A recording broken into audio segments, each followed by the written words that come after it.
Jerry Brown say there's a Republican war on California today. Congressman Jeff Denham, not part of that, at least today. Denham says he has a coalition of votes, including about 50 Republicans, plus almost every Democrat in the House, that could force the House to vote on immigration proposals, despite opposition from some in the GOP. Many of those proposals would provide amnesty to so-called dreamers without getting immigration concessions in return. Is it a good idea? Congressman Denham joins us tonight. Congressman, thanks for coming on. You got it. Thanks. Thanks for having me. So there's so many things going on in California right now, and as a native of the state, I'm following them closely. It's our biggest state. You know, it's a leading indicator of trends, so I think it's worth watching. The state's kind of falling apart in a lot of ways. Why would the concern of foreign citizens, citizens of other countries, take precedence over the concerns of the people of California? Shouldn't take one prioritize over the other, but it's an issue we've got to get resolved. It's a national issue. We have control. Republicans have control of both the House, the Senate, and the presidency. We're elected to lead. Our border's not secure. We have 1 million immigrants that come here every year, and another 500,000 that come across our southern border. So we've got to have a resolution. We have to, I'd like to see the president get the funding that he needs for a wall and for border security. We need to make sure that we're not having the backlogs that we have in the courts, where we have unaccompanied minors that end up throughout the country without a court date or without showing back up. We have to have resolution on the border, as well as our dreamers that have graduated in our high schools that are out there in the workforce today. Yeah, I mean, I feel sorry for a lot of them. I'm not against them personally at all. But when I compare their interests as citizens of foreign countries against the interests of native Californians, many of whom are immigrants, by the way, but citizens, it's not even close. So why, at least in my concern, so why wouldn't you say, we're not doing anything, actually, until you build an impenetrable border wall or something that gives us complete control over who comes here and who doesn't? I think we've got to do both, and we should do both at the same time. I think for us to pass something through a Republican-controlled House and Senate, we have to give the American public a guarantee that we're actually going to secure the border, a guarantee that we are going to solve this issue with the courts. And then ultimately, I think that we have to have certainty for our dreamers. This will give them an opportunity to come out of the shadows, pay a fine, a fee, pass a background check, create a safer community. And these are individuals that 90% of them have jobs today. Some are going to school, some are serving in the military. But when you think of all the unemployed people in California, American citizens, and there are a ton, African-American unemployment rate's really high, why would I spend a single second worrying about the job of a foreign citizen over the job of an American? Like, why would I want to give any foreign citizen a job before every American has one? Well, first of all, today is tax day. I am proud that our tax policy is getting put into place and actually creating jobs across the entire country. There are going to be more jobs, but I think that we also have to know who's taking those jobs. Americans first. We need to make sure that we have an E-Verify system, a system that will show employers and show the country what jobs are available. But ultimately, every industrialized nation has a guest worker program that allows immigrants to work in manufacturing or farming. I think that's great. Canada has one. But at least we're in charge of that. But we're, probably 15 million people here illegally.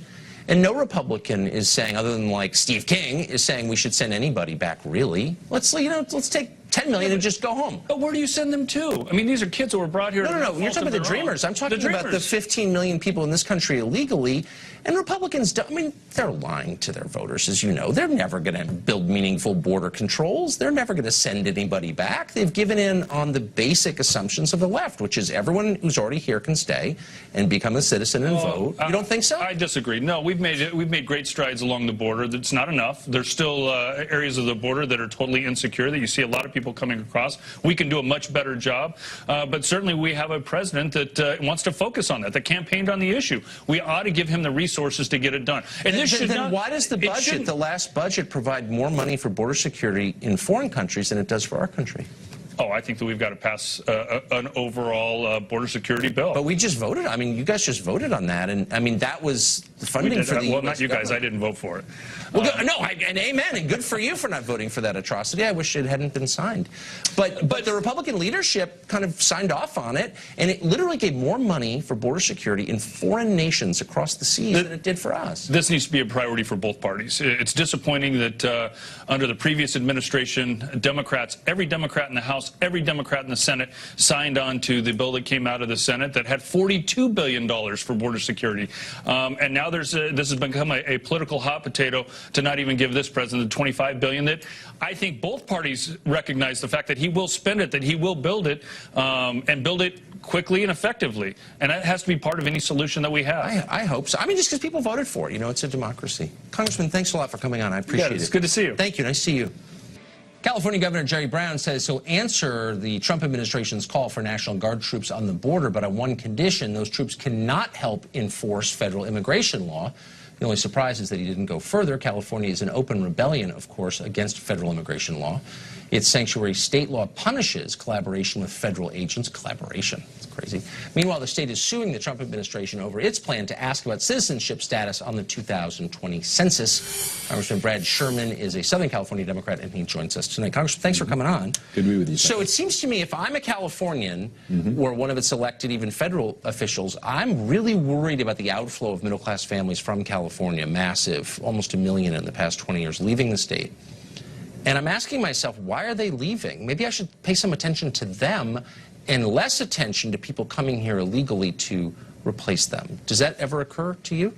I think it's absurd to ask that question of me. I represent 750,000 Americans who live in my district. And to say that I don't care about middle-class families because I care about everyone who lives in my district is absurd. The fact is there's one reason why people are leaving, and that's because of the high cost of housing. And if we have, and employer after employer says, I've got to pay a very high wage for people to be able to afford a house. But that's why we. But keep in mind that's a good problem. Housing markets are directly affected by government policy at every level, as you know, including in the state. There's a reason California has way more expensive housing stock than Idaho, even Oregon, Washington State. But these are middle-class concerns. This is what you said when Laura Ingraham asked you about crime in California, and I'm quoting. You said, if you want less crime, move to the Cayman Islands. The point I was making was to rebut the racist beginning of her show, where she put up picture after picture. Wait, she's the racist. You said if you want less crime, leave the country. We care so little about you, just leave. No. And you're calling her the racist? She put up picture after picture of person of color and said, this is a criminal, this is a criminal, this is a criminal. Were they criminals? Yes, but... Oh, but she's racist for saying that. She could have put up blonde people. She could have put up bald people. She decided to say the only criminals in this country are people of color. Well, I don't believe she said that, but your response instead was, if you don't like it, move to the Cayman Islands. So I wonder why, hold on, I wonder why middle-class families of all colors think Brad Sherman and the people who run the state, who are running it into the ground, don't care about me because they're telling me to just buzz off and go to the Cayman Islands. We have more housing stock in California than we've had in the past. And every one of those homes is filled, usually by a middle-class family.